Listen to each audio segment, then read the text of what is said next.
Nós já estamos há algumas semanas, né? Creio que desde o meu retorno, que nós começamos a desenvolver uma série de mensagens que eu julgo no meu coração, no meu íntimo, serem mensagens de extrema importância espiritual para aqueles que desejam, de fato, ter uma vida cristã saudável, né? Uma vida cristã equilibrada, uma vida cristã que esteja em harmonia com a vontade de Deus, com aquilo que Deus deseja para nós, na medida e na proporção em que nós recebemos dele a revelação, que nós compreendemos a sua vontade.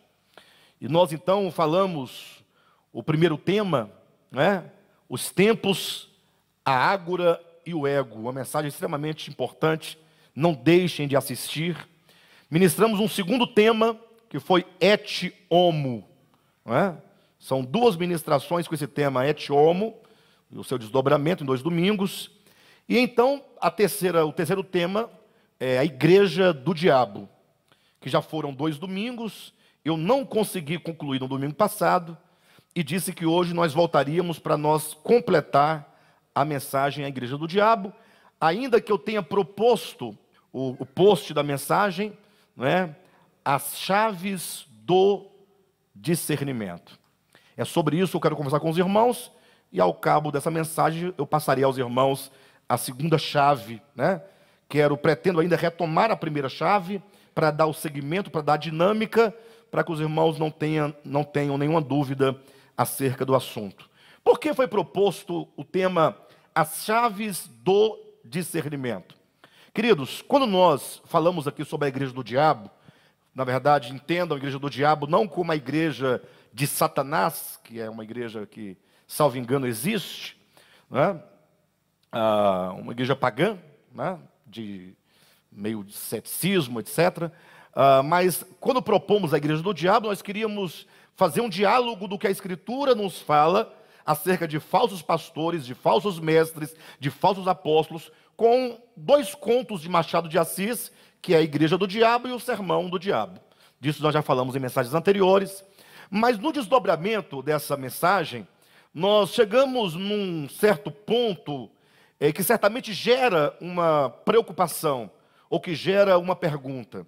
Porque como nós vimos, o maligno, ou que seja o império das trevas, ele usa de diversos mecanismos para afastar o coração do homem em relação a Deus. O império das trevas, as trevas no coração do homem, o engano no coração do homem, usa diversos mecanismos para que o mais sincero dos crentes fique no erro e permaneça no erro. Ainda que aquele crente ame profundamente ao Senhor e a sua palavra, as trevas do entendimento farão de tudo para afastá-lo, para enganá-lo, para torná-lo insensível, para que de alguma maneira ele não consiga compreender a verdade do ponto de vista histórico, material, a presente verdade, como temos recebido no tempo de hoje, ou até o tempo de hoje.